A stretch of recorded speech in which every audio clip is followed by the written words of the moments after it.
ada dua judgment. Ya, kalau kita lihat ini ada sebuah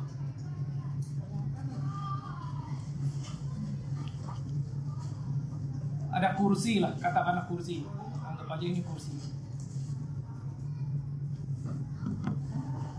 Lalu di sini juga ada sebuah kursi.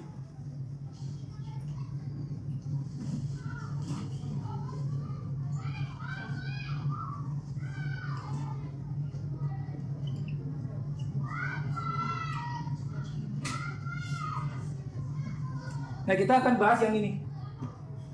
Ya. Ini berbeda dengan ini. Ada dua judgment.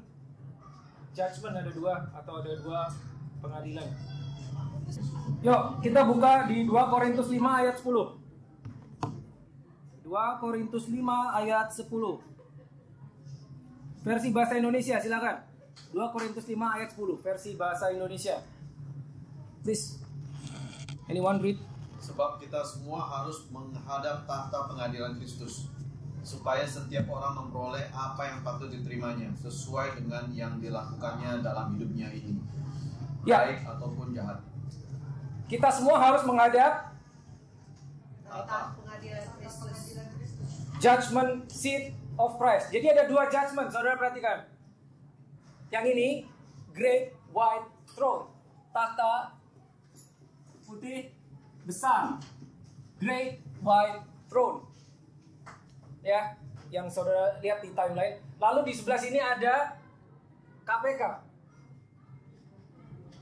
KPK itu kursi pengadilan Kristus. Oke.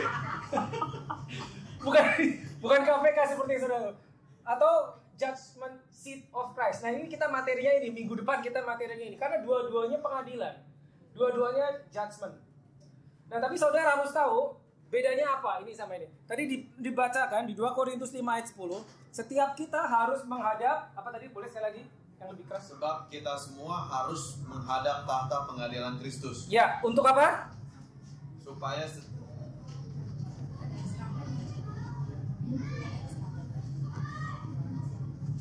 Supaya apa? supaya setiap orang memperoleh apa yang patut diterimanya. Supaya setiap orang memperoleh apa yang patut diterimanya. Oke? Sesuai dengan yang dilakukannya dalam hidupnya ini, baik Yes. ataupun jahat. Yes. Jadi apa yang akan jadi di sini kita akan diadili sesuai dengan apa yang kita lakukan. Apa yang kita lakukan itu baik atau jahat di bumi. Itu akan di sini. Nah, perhatikan baik-baik, ini tidak sama dengan ini. Jika saudara lahir baru, saudara akan menghadapi ini dan bukan yang ini. Jangan ketukar. This is great white throne, takhta putih besar, dan ini kursi pengadilan Kristus atau KPK. Saudara akan menghadapi KPK, ini bukan yang ini. Kursi pengadilan Kristus. Ini untuk orang lahir baru. Dan ini buat mereka yang tidak lahir baru. Beda ya? Beda. Nah, tujuannya apa di sini? Seringkali kita pikir kita akan, ya kalau kita baca ya, judgment seat of Christ atau kursi pengadilan. Jadi kita seakan-akan kita akan diadili menurut apa yang telah kita lakukan supaya kita menerima sesuatu.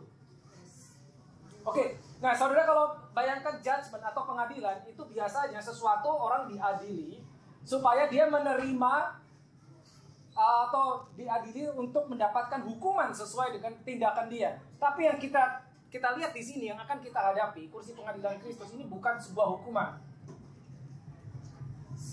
Beda dengan yang ini. Ini setelah milenium. Milenium itu apa? Kerajaan 1000 tahun damai. Ya, ini setelah milenium. Ini setelah rapture. Kita rapture, kita akan masuk ke sini, kursi pengadilan Kristus. Tadi sudah dibaca ayatnya ya. Ya, terus lalu kita baca Roma 14 ayat 10. Ini ayat, kita akan baca banyak ayat. Roma 14 ayat 10. Tetapi mengapakah engkau menghakimi saudaramu? Atau mengapakah engkau menghina saudaramu? Sebab kita semua harus menghadap tahta pengadilan Allah. Yes, kita semua harus menghadap. Paulus di surat Roma, dia berbicara dengan orang Kristen, orang yang lahir baru, bukan orang yang belum mengenal Tuhan. Lanjut boleh, Vincent? Ayat 11 ya, Bob? Yes. Karena ada tertulis, demi aku hidup, demikianlah firman Tuhan. Semua orang akan bertekuk lutut di hadapanku, dan semua orang akan memuliakan Allah. 12. Demikianlah setiap orang di antara kita akan memberi pertanggungjawaban tentang dirinya sendiri kepada Allah. Kalimat terakhir, demikian pula Setiap orang setiap orang akan memberi pertanggungan jawab memberi pertanggungjawaban di hadapan tentang dirinya sendiri. tentang dirinya. Jadi ini yang akan kita harus mempertanggungjawabkan kehidupan kita itu di sini. Jadi begitu kita lahir baru itu bukan akhir segalanya, itu baru awal. Semua yang kita lakukan itu harus dipertanggungjawabkan di sini. Oh, ada kursi, silakan di sini aja deh. Ya, sorry. Ya, semua harus dipertanggungjawabkan di sini. Nah, saudara bayangkan kursi pengadilan ini bukan untuk mengadili dosamu. No, bukan, jangan salah. Kenapa? Karena setiap kita lahir baru, semua dosa sudah diadili di sini. Jadi di sini pengadilan ini, saat kita berdiri di hadapan Kristus, kursi pengadilan Kristus, kita tidak akan ditanya kamu dosanya apa. No, bukan. Tapi apa yang telah engkau lakukan setelah engkau diselamatkan, itu beda. Ya, karena dosa tidak lagi diadili, dosa selesai di sini. Saudara harus tahu itu. Dosa selesai di sini, disalib. Ya. Semua dosa sudah dihakimi di sini, tapi kita tetap harus masuk ke sini untuk mempertanggungjawabkan apa yang kita lakukan, apakah baik dan benar. Nah, mungkin kita akan berpikir loh, kalau kita berbuat yang tidak benar, apakah kita akan dihukum? Nah, saudara akan tahu nanti, ini apa yang terjadi di sini. Ya, tadi kita udah baca di 2 Korintus 5 dan Roma 14 ayat 10. Ya. Nanti saudara silakan baca lagi. Oke, lagi satu ayat. 1 Korintus 3 ayat 6 sampai 8. 1 Korintus 3 ayat 6 sampai 8. 1 Korintus 3 ayat 6. Ya. Aku menanam, Apolos menyiram, tetapi Allah yang memberi pertumbuhan. 7. Karena itu yang penting bukanlah yang menanam atau yang menyiram, melainkan Allah yang memberi pertumbuhan. 8. Baik yang menanam maupun yang menyiram adalah sama, dan masing-masing akan menerima upahnya sesuai dengan pekerjaannya sendiri. Masing-masing akan menerima upah sesuai dengan pekerjaan. Jadi pekerjaan kita setelah kita selamat itu akan dibawa ke sini. Masing-masing akan menerima. Oke? Sesuatu akan kita terima di sini. Ya, sesuai dengan pekerjaan kita sebagai orang yang benar, orang yang telah dibenarkan. Jadi bukan untuk menerima hukuman, walaupun namanya kursi pengadilan Kristus. Kursi pengadilan Kristus, kita semua harus berdiri. Makanya saya sering bilang bahwa setelah kita lahir baru itu awal, itu bukan akhir, itu baru start. Karena apa yang kita lakukan, ya nanti kita akan bahas lebih lanjut, itu akan kita harus bertanggungjawabkan di sini. Gitu. Demikian pula jika kita tidak melakukan apa-apa. Ya, demikian pula jika kita tidak melakukan apa-apa. Saya lanjut ya. Lompat ke 12 boleh, Vincent? 12 ya, Bang? Ya. Entahkah orang membangun di atas dasar ini dengan emas, perak, batu permata, kayu, rumput, kering, atau jerami? Ayat 13. Ya, lanjut. Sekali kelak pekerjaan masing-masing orang akan nampak, karena hari Tuhan akan menyatakannya, sebab ia akan nampak dengan api, dan bagaimana pekerjaan masing-masing orang akan diuji oleh api itu. Ya, pekerjaan masing-masing akan diuji oleh apa? Api. Ini di sini. Ya, lanjut 15.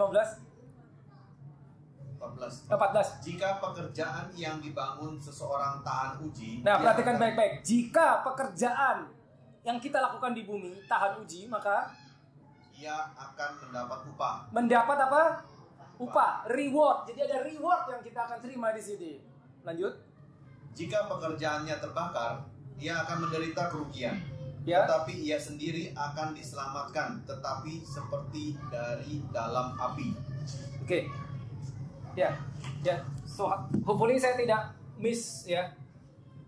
Maksudnya saudara, karena saya nggak bawa slide presentation, jadi so please fokus ya. Tolong fokus ya. Jangan miss ya. Karena ini beda sama ini Ini nanti kita bahas minggu depan, tapi sedikit banyak kita lihat bedanya apa. Sekali lagi, jika kita lahir baru, kita akan masuk sini, pengadilan yang ini, dan bukan yang ini. Bukan yang ini. Saudara tahu Great White Throne ini nanti semua buku akan dibuka, dan setiap orang yang namanya tidak tercatat dalam buku kehidupan langsung straight away masuk ke Lake of Fire. Tapi ini bukan buat kita. Di sini ya kita sudah mengenakan tubuh kemuliaan, mungkin kita akan ikut. Paulus bilang, tidak tahukah bahwa engkau akan mengadili bahkan angels di sini. Nah ini sekarang kita di sini. Nah, kita akan mendapatkan reward atau upah sesuai dengan apa yang kita lakukan. Apakah itu baik, apakah itu jahat. Dan semuanya diuji dengan api, perbuatan yang diuji. Boleh sekali lagi yang dulu 13, 14, 15. Please listen carefully. Sekali kelak pekerjaan masing-masing orang akan nampak. Karena hari Tuhan akan menyatakannya. Sebab ia akan nampak dengan api.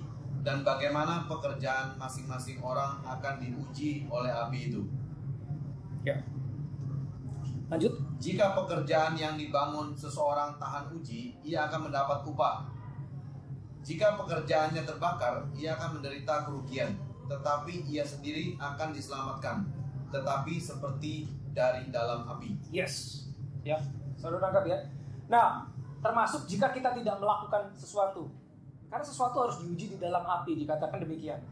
Nah, saudara kan tahu bahwa kita naik rapture berubah menjadi tubuh kemuliaan, ya. Lalu di atas ada ini, lalu ada perjamuan kawin anak domba, dan pada saat second coming, ya, kedatangan Yesus kedua kali setelah 7 tahun masa aniaya selesai, Tuhan Yesus datang. Nah, saya anggap saudara sudah mengerti ya, karena saya nggak bawa timeline. Jadi kalau saudara ikut yang lalu, saya anggap saudara sudah punya bayangan kapan itu terjadi, bagaimana terjadi. Pada saat itu kembali kita akan kembali bersama Yesus dan kita ikut memerintah. Oke. Siapa yang ikut merintah? Apa semua? Ya, itu dia pertanyaannya. Apakah semua memerintah? Karena akan ada kualitas yang diuji di sini. Perbuatan kita akan diuji di sini. Ini akan kebawa terus nanti pada saat balik. Ya. Contoh. Siapa yang ikut rapture? Kalau ditanya seperti itu, ya kita harus tahu rapture itu tujuannya untuk apa? Yaitu Yesus datang untuk menjemput mempelainya. Bener kan? Ya, kita bicara mempelai adalah orang yang memiliki Roh Kudus. Karena itulah yang membuat kita menjadi sama seperti Kristus. Apa? Holy Spirit-nya. Ya, itu yang membuat kita sama. Makanya kita ditandai, dimateraikan dengan Holy Spirit kan ya. Efesus 1:13, Efesus 4:30. Saudara sudah tahu itu. Nah, pertanyaannya apa sih syarat seorang dikatakan dewasa? Karena hanya yang dewasa yang bisa menikah. Betul kan? Nggak ada anak kecil menikah. Saudara yakin itu kan? Saudara tahu. Syarat menikah satu, dia harus dewasa. Nah, kita tahu di sini ada pernikahan, perjamuan kawin di atas. Pertanyaannya, kita dewasa apa enggak? Gitu loh. Nah, itu menjadi pertanyaan dan menjadi bahan perenungan sebetulnya. Kita memang diselamatkan karena kita punya Roh Kudus, kita dimateraikan. Tapi apakah kita ikut nanti memerintah? Nah, itu pertanyaannya. Gitu. Karena kita harus melalui ini, diuji dengan api. Ya. Kalau tidak tahan uji, maka itu akan terbakar kan. Tapi tetap kita diselamatkan. Ayatnya bilang begitu kan. Jadi kita tidak akan, wah kamu pekerjaan kamu nggak baik nih setelah kamu diselamatkan. Terus kamu nggak diselamatkan, enggak, karena kita sudah naik. Ini di atas kejadiannya. Oke, ayat selanjutnya ya.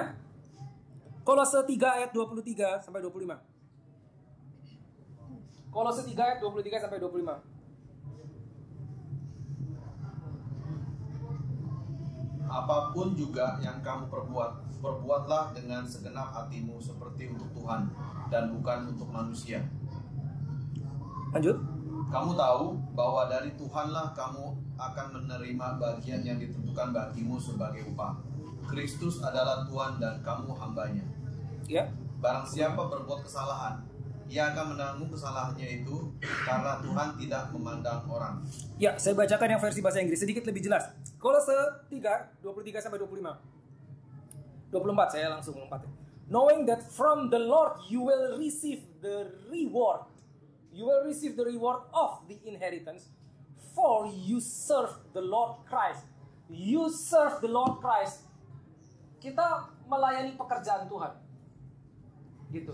Jadi jelas setiap orang yang lahir baru sebetulnya harus masuk ke dalam ministry. Dalam arti kata, dalam kurung, harus melakukan sesuatu, harus melakukan pekerjaan Tuhan. Karena itu nanti di sini. Ya, seringkali yang kita tahu adalah, pada saat kita menghadapi pengadilan Kristus, kita akan ditanya, oke, berapa jiwa kau sudah menangkan? Betul toh? Itu paling sering. Tapi tidak cuma itu, saudara. Serve the Lord Christ, melayani pekerjaan Kristus, bukan cuma itu. Makanya tadi dikatakan, ada yang menanam, ada yang menyiram. Ya, Apolos menanam, aku menyiram, gitu loh. Jadi pekerjaan pelayanan Tuhan, the ministry of Christ itu bukan hanya kita membawa jiwa baru, bukan cuma itu, banyak sekali saudara. Kita semua punya perannya di dalam keseluruhan itu, kita ada perannya. Ada orang yang membawa jiwa, ada orang yang mengajari jiwa, ada orang yang memelihara jiwa. Nangkap ya maksudnya? Makanya di dalam gereja dikatakan ada 5 jawatan, ya toh? Ada gembala, ya, atau pastor, lalu ada teacher, lalu ada nabi, lalu ada apostle atau rasul, lalu ada satu lagi apa? Gembala, guru, nabi, apostle, penginjil. Ya, apostle itu rasul ya. Apostle itu rasul, penginjil. Nah, bayangkan kalau 5 ini ada semua. Nah, saudara panggilannya di mana? Ya. Belum tentu semua harus jadi gembala, belum tentu semua harus jadi pengajar, belum tentu semua jadi penginjil dan seterusnya. Gitu. Tapi apapun yang kita lakukan dikatakan we serve the Lord Christ. Jadi kita harus masuk ke dalam the ministry of Christ.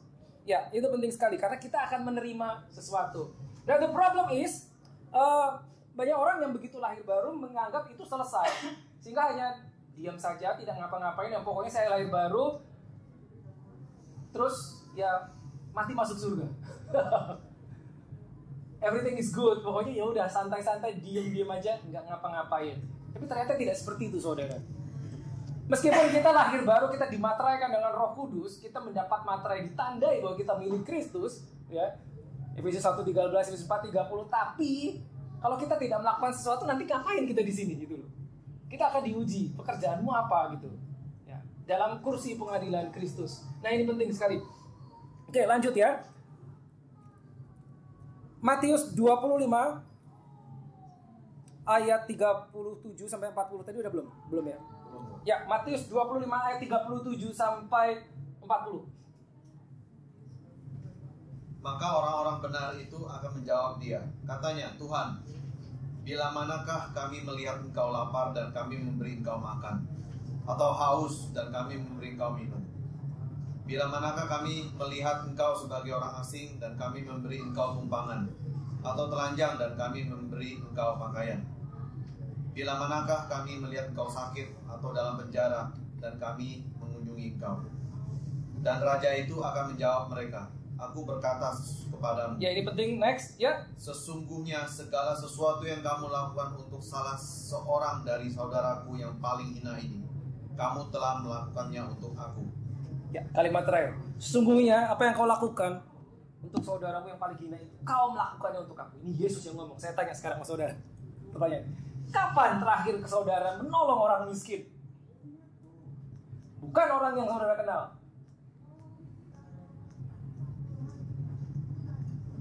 Come on. Sesungguhnya apa yang kau lakukan bagi, boleh sekali bahasa Indonesia.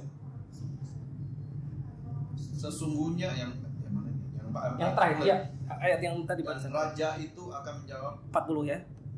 Menjawab mereka, aku berkata kepadamu, sesungguhnya segala sesuatu yang kamu lakukan untuk salah seorang dari saudaraku yang paling hina ini, kamu telah melakukannya untuk aku. Itu dia. Kita nggak mungkin nggak tahu bahwa kita melakukan buat orang yang paling hina, orang miskin, orang sengsara. Ternyata ini Yesus yang ngomong, kita melakukan buat dia. Karena dia ada orang-orang yang dibilang dulu, kapan saya melakukan sesuatu untuk Yesus? Kapan Tuhan Yesus, saya melihat engkau kelaparan dan saya memberi engkau makan dan minum? Kapan saya melihat engkau sakit dan saya menjenguk? Terus Yesus bilang, kamu lakukan buat itu sama dengan kau melakukan buat aku. Nah sekarang kita tanya, kapan kau melakukan itu? Terakhir kapan? Nggak usah dijawab secara verbal, direnungkan. Kapan terakhir? Gitu. That's important. Kapan terakhir? Gitu loh. Karena kita nggak tahu, ternyata kita melakukan itu buat Tuhan Yesus. Gitu loh. At least kalau kita tidak bisa tanda kutip menginjil ya. Maksudnya menginjil tuh orang mungkin sering bilang menginjil adalah harus preach, menginjil. Belum tentu. Kalau kita mungkin tidak punya kesempatan peluang untuk itu atau tidak punya kemampuan verbal, tapi kita bisa melakukan sesuatu yang ternyata itu diperhitungkan sebagai melakukan sesuatu bagi Tuhan Yesus. Yang ngomong dia sendiri, saudara. Itu akan diperhitungkan di sini. Oke? Nah, apapun yang kita buat, ada rewardnya kan tadi. Nah, rewardnya apa? Mungkin saudara bertanya, nah rewardnya apa? Ada rewardnya, saudara. Ya. Oke, satu lagi. 2 Yohanes 1-8. Itu dulu. 2 Yohanes 1-8. Sebelum kita masuk ke rewardnya apa? 2 Yohanes 1 ayat 8. Waspadalah supaya kamu jangan kehilangan apa yang telah kami kerjakan itu, tapi supaya kamu mendapat upahmu sepenuhnya. Yes. Supaya kamu mendapat upahmu sepenuhnya. Full reward. Detail, sorry. Full reward. Berarti kalau ada full reward, ada reward yang tidak full. Supaya kamu tidak kehilangan upahmu yang sepenuhnya, yang full itu tadi.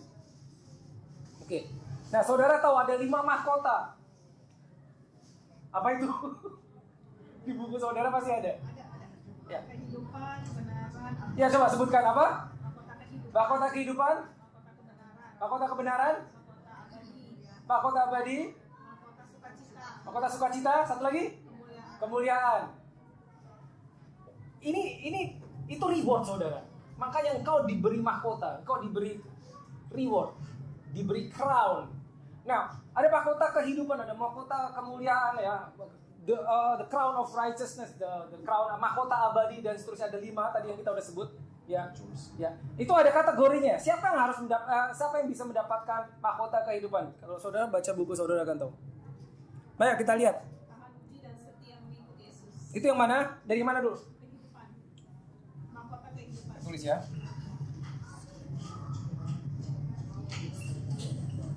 Crown of life, mahkota kehidupan.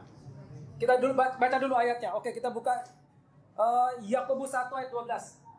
Yakobus 1 ayat 12, boleh silakan. Yakobus 1 ayat 12. Berbahagialah orang yang bertahan dalam pencobaan. Bertahan dalam pencobaan. Itu berarti di bumi toh. Ya, berbahagialah orang yang bertahan dalam pencobaan. Boleh lanjut. Sebab apabila ia sudah tahan uji, ia akan menerima mahkota kehidupan yang Itu dia. dijanjikan. Yang dijanjikan Allah kepada barang siapa yang mengasihi dia. Oke. Bertahan dalam pencobaan, tahan uji. Setelah lewat itu, maka rewardnya apa dikatakan? Mahkota kehidupan, crown of life.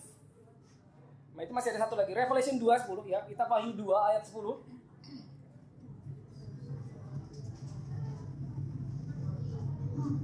Jangan takut terhadap apa yang harus engkau derita. Sesungguhnya iblis akan melemparkan beberapa orang dari antaramu ke dalam penjara supaya kamu dicobai dan kamu akan beroleh kesusahan selama 10 hari. Hendaklah engkau setia sampai mati dan aku akan mengaruniakan kepadamu mahkota kehidupan. Mahkota kehidupan. Urusannya apa? Tahan dalam pencobaan, setia sampai akhir. Ini rewardnya. Nomor 1. Oke, mahkota yang lainnya. Mahkota kemuliaan, crown of glory. Crown of glory. 1 Petrus 5 ayat 4. 1 Petrus 5 ayat 4. Maka kamu apabila Gembala Agung datang, kamu akan menerima mahkota kemuliaan yang tidak dapat layu. Ya. Mahkota kemuliaan yang tidak dapat. Berarti menantikan.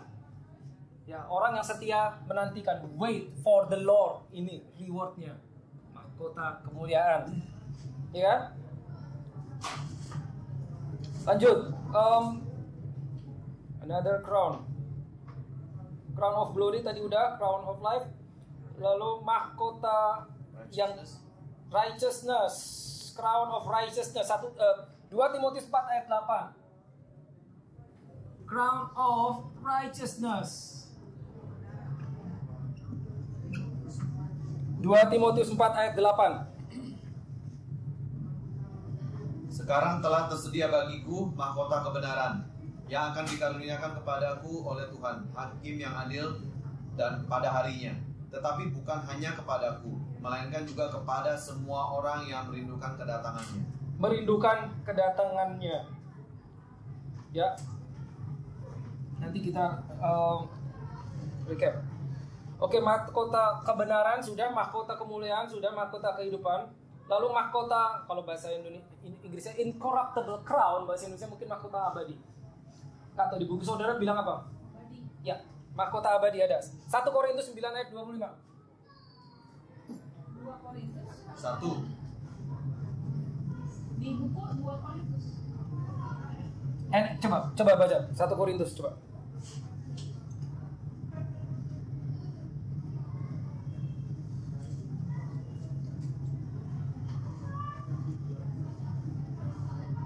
Boleh? 1 Korintus 9 ayat 25. Tiap-tiap orang yang turut mengambil bagian dalam pertandingan menguasai dirinya dalam segala hal. Mereka berbuat demikian untuk memperoleh suatu mahkota yang fana. Yes. Tetapi kita untuk memperoleh suatu mahkota yang abadi. Ya, itu dia. 1 Korintus ya, itu. Ya, 1 Ya, Korintus. ternyata bukan 2 Korintus. Itu 1 Korintus saudara yang betul. 1 Korintus 9 ayat 25. Ya. Mahkota yang abadi. Lalu kalau bahasa Inggrisnya masih ada satu lagi, rejoicing. Bahasa Indonesianya apa di buku itu? Sukacita. Ya. Crown of rejoicing. Ya, kita baca 1 Tesalonika 2 ayat 19.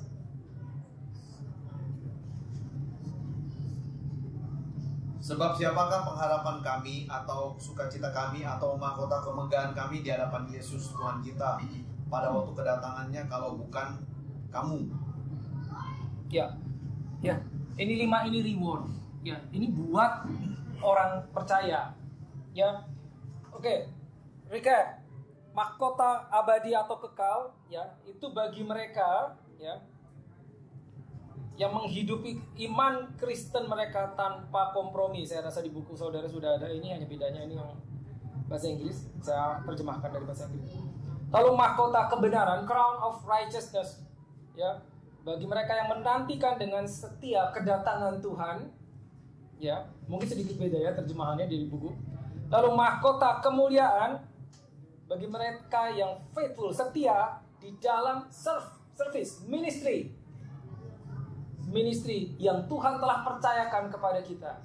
Jadi kita dipercayakan ministry apa? Kita setia di situ. Itu mahkota kemuliaan, crown of glory. Lalu mahkota sukacita. Mahkota sukacita ya, the crown of rejoicing bagi mereka yang memenangkan jiwa. Ya, memenangkan jiwa bagi Kristus. Lalu mahkota kehidupan tadi ya, Yakobus 1 ayat 12. Mereka yang bertahan di dalam ujian atau pencobaan dan mereka mengasihi Kristus. Itu dia, itu reward. Ini saudara. Ya, jadi kita tahu persis ini buat orang benar, ya. Dan tidak ada sin yang akan diadili di sini. Jadi pada saat saudara mendengar, ya, kita semua akan berhadapan dengan Kristus, ya, judgment atau pengadilan Kristus. Karena secara umum orang akan berpikir ya pengadilan berarti nanti saya ketemu salahnya, lalu dari kesalahan tersebut saya akan menerima hukuman. Bukan itu saudara. Karena semua kesalahan hukuman itu sudah selesai di sini. Sehingga di hadapan Kristus hanya akan kita dilihat untuk dapat reward apa sesuai dengan apa yang kita lakukan setelah kita lahir baru. Ya, detailnya saudara tahu sendiri. Nah ini beda. Great White Throne, takhta putih besar ini, ya saya bilang tadi bahwa 7 tahun masa kesukaran, tribulation selesai, maka Tuhan Yesus datang, terjadi perang Armageddon, lalu kerajaan 1000 tahun. Nah ini akan dibuka nanti buku ini setelah itu. dibuka buku kehidupan di depan tahta. Makanya ini mungkin kita akan ada di sini nih. Kalau saudara bayangkan gini setting. Yesus mengadili orang-orang. Jadi gini, orang-orang bahkan yang mati di bawah tanah ya, mati, orang udah mati, yang belum mengenal Tuhan, mati di luar Tuhan. Ini nanti akan dibangkitkan lagi, hanya untuk dicemplungin ke sini. Makanya waktu Antichrist Harmageddon, Tuhan Yesus datang, ya. Saudara ingat pelajaran minggu lalu, dari 3 person Antichrist, 2 diantaranya langsung dikirim ke sini toh. Ya kan? Siapa itu yang dikirim duluan ke Lake of Fire? The Beast, binatang, dan nabi palsu. Tapi masih ada satu lagi, the dragon, setan, iblis. Dia tidak dilemparkan ke sini, belum. Dia hanya dirantai 1000 tahun. Nah, setelah 1000 tahun selesai, ini dikeluarkan lagi dari belenggunya, hanya untuk dicemplungin ke sini. Karena dia harus dilepaskan, dia akan menyesatkan bangsa-bangsa, dan endingnya di tempat yang sama, Lake of Fire. Nah, ini Lake of Fire ini adalah api penyiksaan abadi, di mana orang-orang yang tidak mengenal Tuhan, yang mati di luar Kristus. Jadi gini, rapture, semua orang yang mati di dalam Kristus akan bangkit. Naik, kita berubah mengenakan tubuh kemuliaan. Ini ikut bangkit orang yang mati di dalam Tuhan. Banyak kan, jutaan orang. Naik dulu. Begitu naik, kita ikut naik dengan tubuh kemuliaan. Ya. Karena mereka dibilang mati di dalam Tuhan, mereka percaya dengan iman mereka, sehingga mereka nanti juga akan di sini. Begitu. Jadi kesempatannya adalah ini. Nih, kesempatannya adalah ini. Oke, kamu terima Yesus. Kalau kamu nggak terima Yesus, oke, kamu akan mengalami the second death. So, kita bilang the second death ini. Gitu loh. Oke? Tapi kalau orang yang di dalam hidupnya ditawari ini, dia nggak mau, ya sudah, kalau kamu nggak mau ini, nanti yang kamu hadapi adalah ini. Pengadilan yang ini. Tapi kalau kamu mau menerima Kristus, kamu hanya akan di sini. Ya, tidak diadili dosamu karena dosamu diselesaikan Kristus di sini, selesai. Tapi kalau kamu ditawari Kristus nggak mau, ya sudah, suatu saat mati, dan orang-orang yang mati di luar Kristus ini nanti akan dibangkitkan, dalam arti diadili. Dan jika dia namanya nggak ada di buku kehidupan, udah pasti nggak ada, karena dia menolak Kristus kan. Turun lagi tapi ke sini. Kenapa? Tidak, tubuh kemuliaan itu adalah tubuh seperti Kristus pada saat dia bangkit dari kubur ya. Dia mati Jumat, Minggu kan bangkit. Nah, itu tubuh kemuliaan itu seperti itu. Jadi tubuh kemuliaan itu hanya diberikan kepada orang yang mirip Kristus. Ya, berarti apa? Yang ada Roh Kudusnya, karena yang membuat kita mirip Kristus adalah Holy Spirit. That's it. Makanya Holy Spirit adalah seal kan dikatakan. Gitu. Sekali lagi mereka menolak, ya mereka nanti berhadapan di sini. Nah, ini benar-benar pengadilan gitu loh. Nah, bayangkan, ini kan banyak nih jumlahnya. Kita di sini nih, di belakang. Ini setting, ini ilustrasi aja. Wah, Yesus duduk di tahta putih besar, kita ratusan ribuan jutaan orang. Terus kita lihat tuh, itu kan saya kenal si itu tuh. Saya kenal tuh si itu. Mereka yang udah mati dan dibeli sama Yesus. Mereka diadili, kamu menolak Yesus. Apapun yang kamu buat itu, buku dibuka namamu, nggak ada buku kehidupan, turun ke sini. Terus orang itu yang kita lihat, itu kan si ini, si itu, mungkin itu tante saya, itu om saya, itu mungkin kakek saya. Dan mungkin saya nggak tahu, mungkin dia juga melihat, loh, saya kenal dia, bilang ke sini. Lalu dia ngomong, kok kamu nggak ceritain Yesus ke saya? Ah, itu repot saudara. Ngerti nggak sih? Karena dia tahu nasib dia akan berakhir di sini. Di hadapan tahta Kristus bisa. Seandainya kamu ceritakan, mungkin saya tidak berakhir di sini. Tapi sebaliknya, skenario sebaliknya, kan gue udah bilang waktu itu, lu nggak mau sih, ngerti gak? Kan saya udah ceritain Yesus, kamu tolak, ya udah kamu ini bagianmu, gitu loh, gitu. Tapi kesempatan diberikan pada saat manusia masih hidup. Satu kali, maka kita bilang orang ditentukan mati sekali lalu akan dihakimi.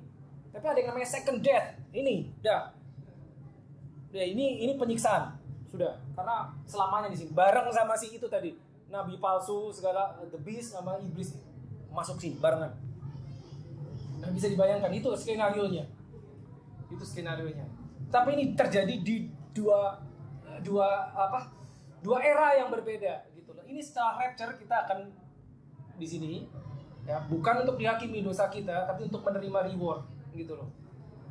Gitu. Nah, tentunya reward itu beda-beda dengan perbuatan. Makanya tadi saya tanya, kalau orang yang nggak ngapa-ngapain, ya mungkin tadi seperti yang udah dibaca, ya pekerjaan kita akan diuji dengan api gitu loh. Tapi dia sendiri akan diselamatkan karena memang orang sudah selamat. Tapi pertanyaannya, orang yang nggak ngapa-ngapain, pekerjaannya tidak lolos uji dengan api, apakah dia akan ikut turun dan memerintah dengan Kristus gitu loh? Sementara pada saat dia diberi Roh Kudus untuk melakukan sesuatu di bumi, dia nggak ngapa-ngapain. Kan apa maksudnya? Nah, kira-kira dia ikut turun nggak? Apakah diberi memerintah? Saudara ingat perumpamaan ya? Engkau hambaku yang baik, terimalah kekuasaan atas 10 kota, 10 cities, 5 cities. Kapan itu terjadi? Itu pemerintah loh. Kita bicara tentang ruling, 10 cities. Nah, kemungkinan itu saat milenium, kerajaan 1000 tahun. Karena engkau setia, maka terimalah kekuasaan atas 5 kota dan seterusnya. Jadi penting banget kita yang udah lahir baru, kita menerima Roh Kudus, kita melakukan the ministry of Christ. Dan kita nggak diem aja. Apa itu? Tadi sudah dijelaskan, macam-macam, bidangnya macam-macam. Kalau toh kita nggak punya kesempatan, sekali lagi, lakukan sesuatu untuk orang yang menderita, orang yang sengsara, orang yang miskin, gitu. Itu yang penting sekali, saudara. Oke, ada pertanyaan? Ada 5-6 menit. Ya, silakan. Ada 2. Ya, yang mana dulu? Ya, silakan. Oke, kode ini. Itu kalau orang yang apa-apain kita dapat mahkota. Nah, kalau nggak dapat mahkota gimana? tadi gini. Ini menariknya gini, saudara. Ada orang malas, ada orang malas. Nah, kan di surga nggak ada orang malas, tapi masalahnya gini, orang yang di bawah itu orang dari bumi, jangan lupa. Bener gak? Di bumi macam-macam, dari orang malas, kita bicara orang gini, kita bicara orang sudah lahir baru, malas ada nggak? Ada, tetap aja. Tapi ini kan orang-orang itu yang dibawa ke atas toh. Nah, kenapa rewardnya? Nah, ini menarik, saudara. Kenapa untuk reward yang Tuhan berikan menggunakan kata mahkota? Mahkota itu identik dengan apa, saudara? Mahkota? Mahkota itu yang dipakai oleh Status. raja atau ratu. Raja atau ratu itu apa tugasnya? Pemerintah. Memerintah. Makanya tadi saya tanya, kira-kira dia akan ikut memerintah nggak? Itu menjawab. Kalau nggak ngapa-ngapain, kalau nggak punya mahkota, dia ikut nggak memerintah? Itu loh. Walaupun di Alkitab tidak tertulis, oke, jika engkau tidak mendapatkan ini, atau bahkan tidak ditulis ya, kondisi, maka engkau tidak akan memerintah. Itu kan nggak ada. Tapi menariknya, kenapa disebut crown, mahkota? Karena itu dipakai oleh seorang raja, ratu yang punya status atau pekerjaan atau tugasnya untuk ruling, memerintah. Dan kita sudah diberitahu bahwa kita akan memerintah bersama Kristus nanti. Pada saat dia kembali, second coming, ya, memerintah di kerajaan 1000 tahun damai. Nah, itu dia. Tapi apakah mungkin kalau dia selama kalau dalam ministry dia banyak kesalahan, apakah dia mungkin masuk ke ratap dan ketat tinggi? Gini, ratap dan kertak gigi. Nah, ini menarik karena gini, di Alkitab bicara ratap dan kertak gigi itu sebetulnya apa? Kondisi seperti apa yang menyebabkan orang meratap, mengertakkan gigi? Sedih, menyesal mungkin. Nah, interpretasi yang paling umum ratap dan kertak gigi itu adalah hell, neraka. Ya, ratap dan kertak gigi. Tapi bisa jadi, saya tidak tahu, mungkin, maybe, ratap dan kertak gigi itu orang yang bisa jadi telat menyadari sesuatu. Harusnya aku bisa melakukan ini, tapi kenapa aku nggak? Sehingga dia menyesal. Ya, jadi bisa jadi itu adalah yang dimaksud adalah memang neraka, tapi bisa jadi itu adalah kondisi di mana orang menyesal karena dia bisa melakukan sesuatu tapi tidak dia lakukan pada saat dia hidup. Karena begitu mati terlambat sudah. Kan gitu kan? Seperti orang diinjili, oke, dia menolak, ya sudah dia mati. Terlambat sudah. Karena begitu mati nanti nggak kemari. Gitu. Dan seringkali orang bilang, oke, ada orang meninggal bilang, ya dia sekarang sudah ada di tempat yang lebih baik. Belum tentu lebih baik. Dari mana kita tahu dia di tempat lebih baik? Belum tentu loh. Kalau dia mati di luar Tuhan, dia mati, dia tidak masuk ke tempat yang lebih baik, tidak. Lebih buruk. Lebih buruk gitu. Tergantung hidupnya gimana. Kesempatan diberikan pada saat hidup. Ya tadi gimana Bu Maro ada? Saya mau tanya kembali tentang yang paling hina yang kita tolong itu kan tidak pandang dulu kalau itu ya agama apa Yes. atau Betul sekali. ya. Betul sekali. Tidak pandang bulu siapa dia, agama apa. Makanya Yesus memberikan perumpamaan tentang Good Samaritan. Ya, karena orang Samaria dianggap orang yang tidak orang Yahudi itu tidak bergaul dengan orang Samaria karena mereka half Jewish, kurang lebih half. Jadi kamu beda, nggak dianggap gitu. Tapi justru orang itu yang berbuat baik gitu. Nah, jadi tidak masalah siapapun juga dimanapun juga. Intinya adalah jika memang kita berada dalam posisi untuk menolong, dalam arti kita sebetulnya bisa, tapi kita tidak melakukannya karena tidak mau atau dan lain sebagainya. Itu loh, itu yang sebetulnya sangat disayangkan gitu loh. Tentunya kondisinya beda-beda, settingnya, ya konteksnya akan beda-beda. Tapi selalu kita bisa melakukan sesuatu untuk orang lain. Dan jangan lupa itu ministry of Christ, karena Yesus sendiri yang ngomong. Maka kamu melakukan sesuatu buat orang yang paling hina ini, kamu lakukan buat aku. That's amazing. Ya, ada. Ya, oke. Saya sering ketemu banyak orang yang kebetulan background saya itu Katolik dan saya juga terbuka untuk menjelaskan mereka sesuatu yang kebenaran tentang yang itu tadi ya, yang ada api-api seperti itu. Nah, orang Katolik biasanya percaya dengan api pencucian. Yes. Dan mereka mengharapkan kita yang masih hidup mendoakan mereka supaya mereka selamat. Menurut saya gimana caranya memindahkan pemikiran mereka yang salah itu untuk saya Gimana caranya memindahkan jujur itu sulit. Tapi cuma begini. Yang saya tahu, yang saya ngerti karena saya dari situ juga saya tahu gitu loh. Yang itu yang dipercaya mereka, seseorang mati, namanya kan api pencucian itu untuk mencuci, menguduskan sampai tahap tertentu atau sampai periode tertentu dianggap suci, kudus, layak, baru dia masuk surga. Itu surga kata umum ya, surga. Tapi harus melalui pencucian dulu, gitu loh. Ya, dipercaya bahwa karena setiap orang yang hidupnya tidak mungkin 100% sempurna. Jadi sebelum katakanlah masuk surga, saya pakai kata surga yang paling umum ya, general. Dia harus dicuci dulu di api pencucian sampai entah periode tertentu apa, sampai segala sesuatu yang tidak suci itu habis. Hanya it's not in the Bible. Gitu loh. Jadi makanya sulit untuk menjelaskan kecuali kita explain the whole thing. Gitu loh. Ya, makanya sekali lagi bahwa doktrin gereja itu seringkali belum tentu biblical karena itu dibuat oleh manusia. Gitu loh. Nah, tapi itu nanti sebetulnya kaitannya dengan kemanakah orang mati. Orang yang mati itu kemana? Ya kita cuma tahu orang mati dia jahat, neraka, dia baik, surga. Tapi apa seperti itu Alkitab bilang? Sebetulnya enggak gitu loh. Gitu. Karena Alkitab menggunakan istilah term ada di pangkuan Abraham, ada di Firdaus dan seterusnya. Itu di mana sebetulnya? Pangkuan Abraham itu di mana? Gitu loh. Kenapa dari pangkuan Abraham bisa berkomunikasi dengan orang yang dalam api? Ya itu, that's another topic gitu loh. Hopefully ada waktu nanti suatu saat kita membahas tentang kemana orang mati gitu loh. Kemana orang yang mati itu perginya kemana? Karena di Alkitab sendiri istilah tentang neraka itu sebetulnya nggak cuma neraka, tapi ada berbagai macam kan. Ada Hades, ada Sheol, ada Gehenna. Ya, Gehenna itu ini. Ya. Sheol, Hades itu place of torment. Sheol, Hades itu place of death, tempat orang mati. Jadi kayak tempat penantian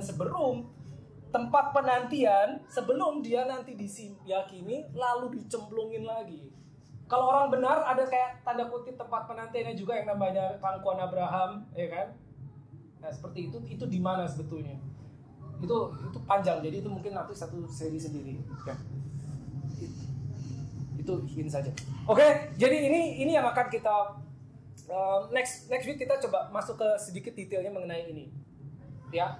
Ya karena ini berkaitan, jadi ada switch materi yang saya majukan. Harusnya ini 2 minggu lagi, tapi ini masuk minggu depan aja supaya masih segar diingatkan.